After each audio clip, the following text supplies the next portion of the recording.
Hello, hockey fans. Well, the All-Star game is come and gone, and we're now entering the second half of the NHL season. And it's gonna be a pretty amazing finish. There are 2 months left. The regular season ends on April 29th, and second half's actually starting sooner because the games that were postponed due to so many teams being hit badly with COVID-19, they're being played this month. This month was supposed to be the big gap for the Olympics because the plan was the NHL players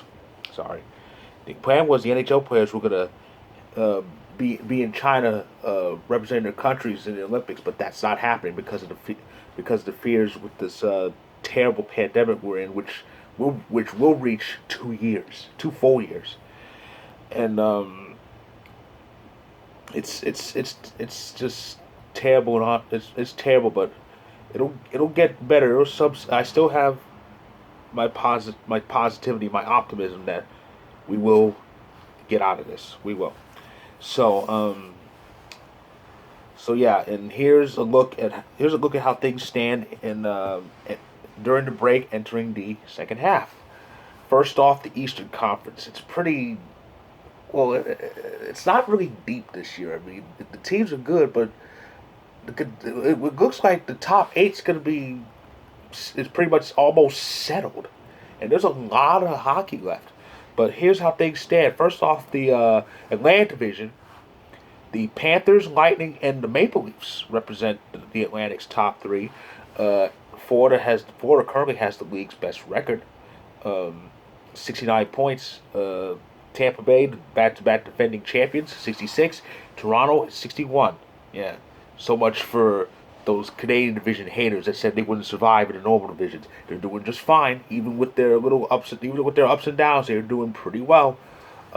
Third place in the Atlantic. That's an automatic playoff spot. Yes, those rules are back too. In the Metropolitan, it's pretty close in the top three. Yeah, Carolina, the Rangers, and Pittsburgh.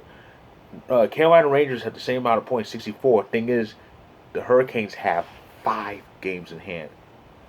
That's partly because I think some of their games have been postponed to the next couple weeks. But yeah, Carolina has 5 games in hand. They are one of only 2 teams left who have uh, less than 10 regulation losses. I'll be happy to tell you who the other one is in just a moment. But yeah, the Rangers are the second place team, and the Penguins are are a close third with 62 points. They're on a bit of a losing streak. They've lost 4 in a row, but 3 of them were past regulation. Those overtime loss points, they do add up, and they can save teams from being far behind. The wild card positions are being held by the Capitals and the Bruins, who are both under 60 points. Um, Washington is 3 points behind Pittsburgh in the Metropolitan, while Boston is 6 points behind Toronto. You know, Boston's been kind of up and down for most of the season, but they have a big lead over the first team behind the playoff line, and that's Detroit. Detroit is 9 points out of a spot. That's why it can be said that you pretty much have your top eight in the East pretty much cemented, if not or close to it. If the season ended at this point, the matchups would be Boston, Florida, and Tampa Bay and Toronto. Can you imagine if Toronto ends their drought? They haven't won a playoff series since '04. Can you imagine if they end that drought against the reigning, defending, undisputed, back-to-back Stanley Cup heavyweight champions? Just imagine. That would be huge.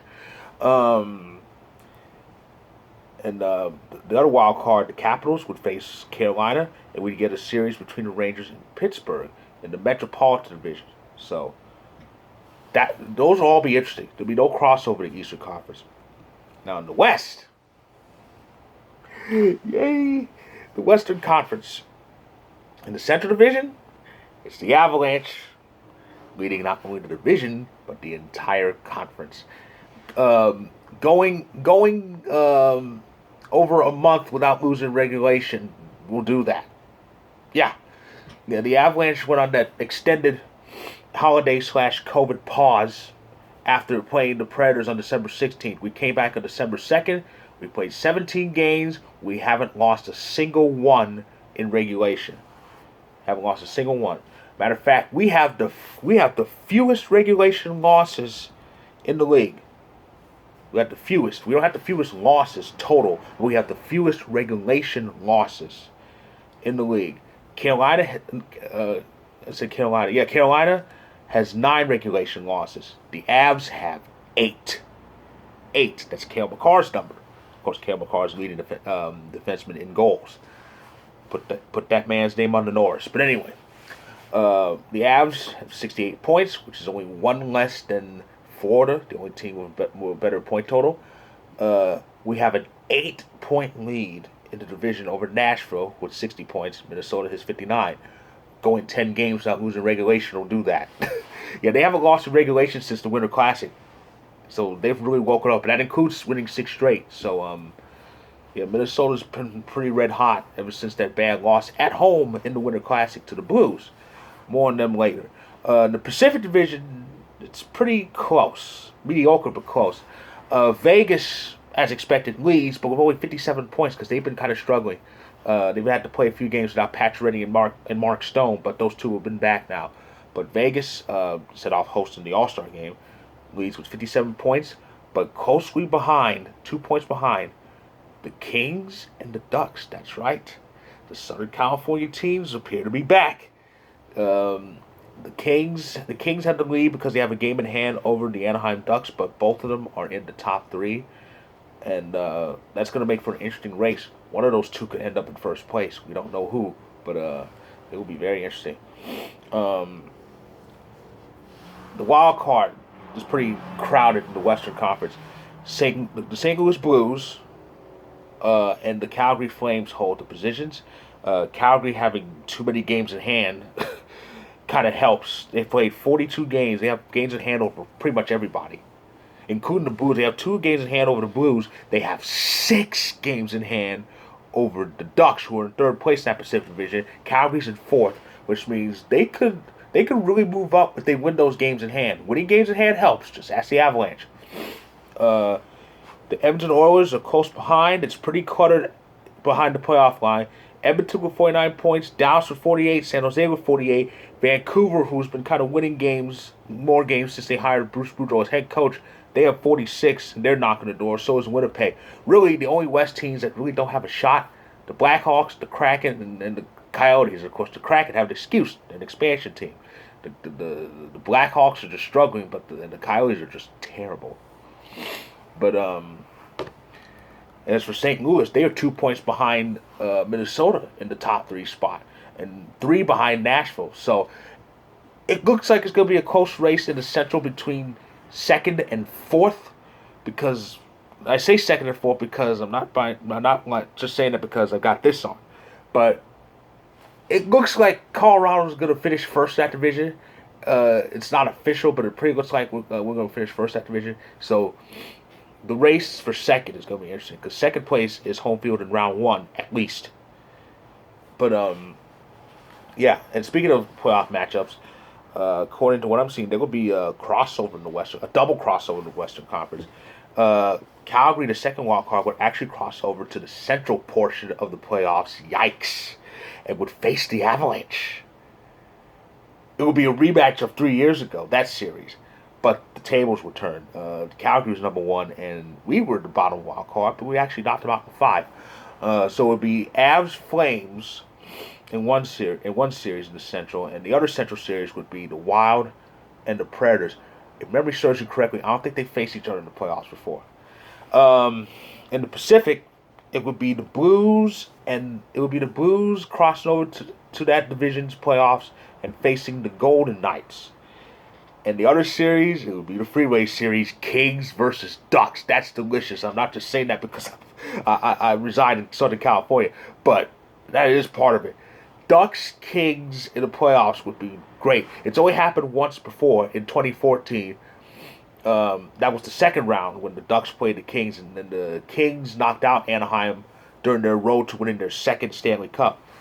But this could be the matchup again, and the Kings have home ice. So it's going to be interesting to see what happens in the Western Conference because it's still pretty cluttered. The East looks cut and dry, but certain things are still up for grabs. But we'll see what the second half gives us.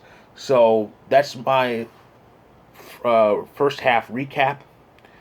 It's been a very intriguing first half. The second half will definitely be no different. It's going to be it's going to be about at least 2 whole months. It's going to be 2.5 months because the second half starts early. It'll start on Monday the 7th with a couple games, and those 2 games are the Maple Leafs hosting the Hurricanes and the Senators facing the Devils. So there we go. And a lot of the other postponed games we played throughout that block that was supposed to represent the Olympic week. As for the Avalanche will play until Thursday, and we're at home against the Tampa Bay Lightning. Ooh. So that's my recap. If you like this video, click the like button. Click subscribe if you want more. Check out my recaps from the Eastern Conference and the Western Conference. My stories on Vocal, they'll be in the description below. So check them out when you can. I'll be back to recap the Super Bowl and congratulate the winner. So stay tuned.